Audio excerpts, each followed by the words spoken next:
আজকে আমি কিছুদিন ধরে ব্লগ দিতে পারিনি, কিছু কাজে একটু ব্যস্ত ছিলাম। তো আজকে ওই কাজটা করার জন্যই যাব। এখন আমি পুরোপুরি চান দান করে রেডি হয়ে গেছি। আর এই দেখো, তোমরাকে দেখাচ্ছি, দাঁড়া। এই দেখো ব্যাগ থেকে আমার ব্যাগ রেডি।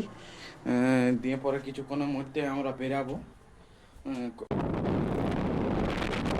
আমরা সবে সবে পুরুলিয়া টাউন ক্রস করলাম। পুরুলিয়া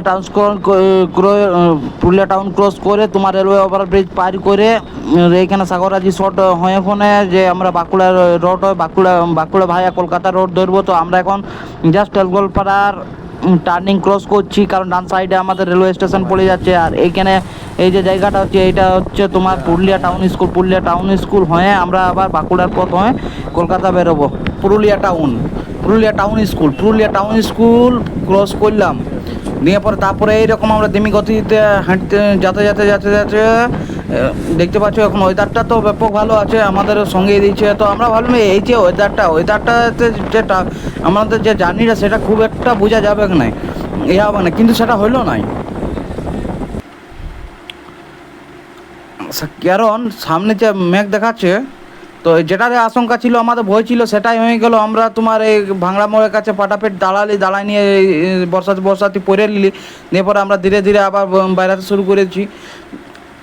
আমাদের মোটামুটি প্রায় 300 কিলোমিটার যাব আমরা। তো এটা একটা আলাদা লেভেলের এক্সপিরিয়েন্স হবে সবার জন্যেই।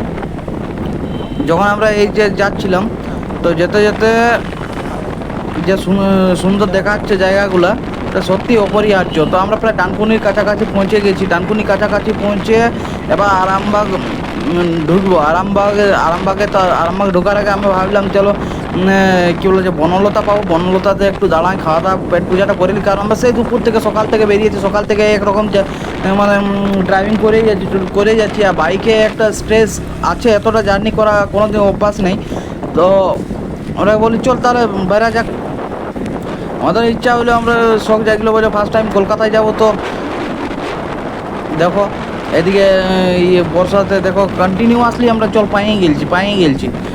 আর সবথেকে মজার বিষয় যেটা হলো যে যত জল পাচ্ছি, মানে দেখতে একটু অনেকটা খারাপ লাগছে। কী বলে যে আমরা সামনেটা কিছু দেখতেই পাচ্ছি না, একদম সব জলটা একদম চোখটা চাট মারছে। তো আমরা এই বাঁকুড়া ঢুকে গেছি, কিন্তু যে সুন্দর দেখাচ্ছে। আর রাস্তাটার মাঝখানে গাছগুলাতে যে ভিউটা মারছে, তার উপরে মেঘ আর সেই জল। তো সত্যি এই যে এই জায়গাটা হলো, এই জায়গাগুলো দেখো, সাইডগুলো দেখো, পুরাটাই সবগুলাটাই মানে একটা আলাদা লেভেলের এক্সপিরিয়েন্স দিচ্ছে আমার।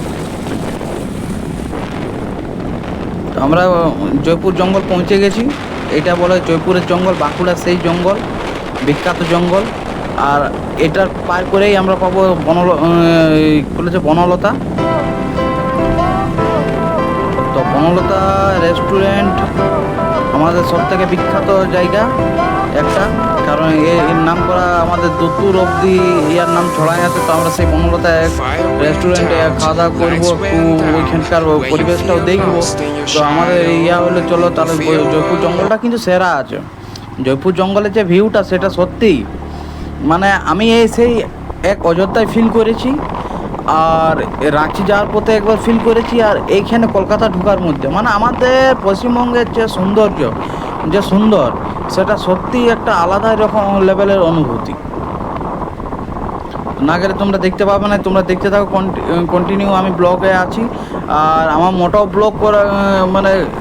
মোটো ব্লগে আমার ইয়ে নয়, কিন্তু আমি যেহেতু ডেলি ব্লগে আছি, তো ডেলি ব্লগের সাথে সাথে মোটো ব্লগটাও কন্টিনিউ এটার মধ্যেই পড়ে। তো তাই জন্য ভাবলি চল মোটো ব্লগটাও করা যায়। তো আমরা এবার এই জয়পুর জঙ্গল পার করলাম, এই বনলতা ঢুকে গেলাম। বনলতা ঢুকে তোমার এইখানে বনলতা সিঁড়ি আছে, সিঁড়ি দিয়ে এখন এই জায়গাটা আমি জানতাম না। তো দাদা বলে চল যে একবার গিয়ে এক্সপিরিয়েন্স নিয়ে দেখ। তো আমি বলি তাহলে ব্লগটা করা উচিত। তো দেখতে দেখতে যখন সিঁড়িতে উঠছিলাম, যখন আমি ওই উপরটা উঠে গেছি, তো আমি তোমাদেরকে দেখাচ্ছি এমন একটা জিনিস দেখতে পেলাম, সত্যি মানে কি আর বলবো, আমি নিচে দেখে আশ্চর্য হয়ে গেলি। এই জিনিসটা কি হচ্ছে, কোথালে হচ্ছে। তো দেখে পরে আমি পুরোপুরি আশ্চর্য।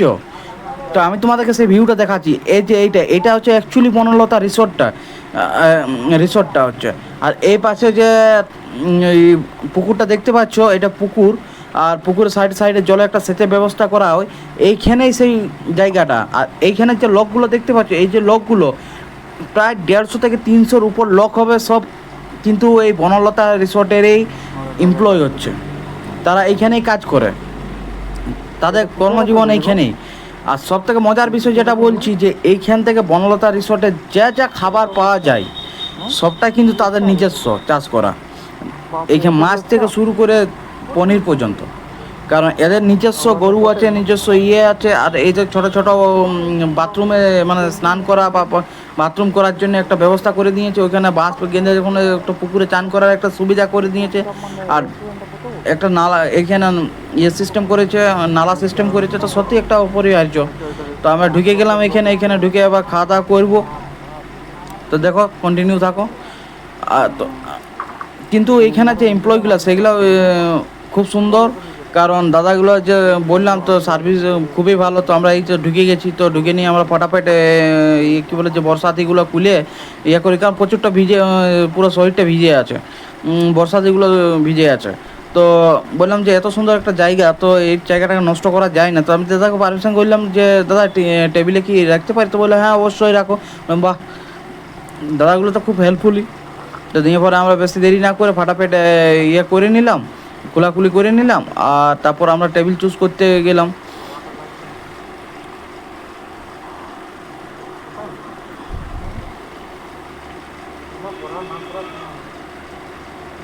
তো আমি মোটামুটি রেডি এখন।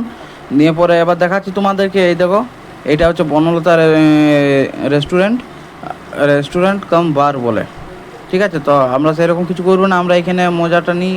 দিয়ে পরে খাবারটা ফাটফাট অর্ডার দিয়ে নিলাম, এই খাবার চলে এসে খাওয়া হয়ে গেছে। তো আমরা খাওয়া দাওয়া শেষ, দিয়ে পরে আমরা এই যে বেরিয়ে যাচ্ছি। তো আরেকবার তোমাদেরকে ভিউটা দেখাইনি, ওই সেই জায়গাটা সেই লেভেলে। কিন্তু আমাদের ইচ্ছা করছিল ওইখানে সামনে গিয়ে দেখার, কিন্তু সে অতটা সময় ছিল না। তো আমরা বললাম চলো তাহলে বার হই ধীরে ধীরে।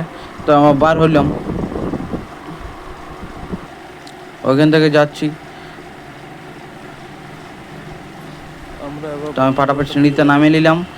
আর এবার বাইকটা স্টার্ট করে আমরা ফের আবার রওনা দিব। এখান থেকে আবার প্রায় আমাদের 200 কত হবে, প্রায় 200-র কাছাকাছি কিলোমিটার হবে। তো বেশি দেরি করলাম না, রাজাদা স্টার্ট করলো ফাটাফাট বাইকটা পেছন করে। এখন আবার আমরা তো রওনা দিলাম সেই কলকাতার উদ্দেশ্যে। আমাদের প্রথম জার্নি, প্রথম একটা আলাদা অনুভূতি, একটা আলাদা অ্যাট্রাকশন। কিন্তু যাতে আবার সেই জল আর সেই বাজে রাস্তা, কিন্তু সুন্দর। দেখো এই যে মাঠটার সামনে সেই ছোটো ছোটো গাছগুলো, আর সাদা মেঘে ঢেকে রেখেছে কুয়াশ, হ্যাঁ লেভেলটাই আলাদা একটা লেভেলে, মানে ফর ক্লাস লেভেল। তো বাদ বেশি করে বিক্রি না করে আমরা আমাদের কন্টিনিউ করছি যাত্রা।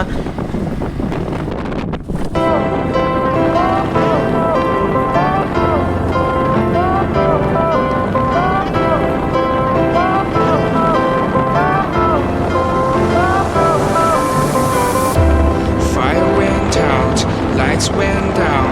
When you feel lost in your shadow, don't feel alone, don't scream so loud. We are living in this cruel world, broken but strong, gotta move on. You're not a bakery of life. Equip my soul, find the real gold. I'll fulfill what I started. তো আমরা পৌঁছে গেছি কলকাতার সেই জায়গাটা Netaji Subhash airport. তো আমরা এয়ারপোর্টের রাস্তা ধরে ধীরে ধীরে আগাচ্ছি সেক্টর 4-এর দিকে। খুব একটা কাছাকাছি, আমাদের প্রায় সময় লেগে গেল 9টার থেকে রাত্রি 9টা, প্রায় 12 ঘন্টা মতো। বাইকে 12 ঘন্টা জার্নি, যাতা একটা ব্যাপার নয়। তো তবু আমরা সেই লেভেলের একটা অ্যাচিভমেন্ট করলাম।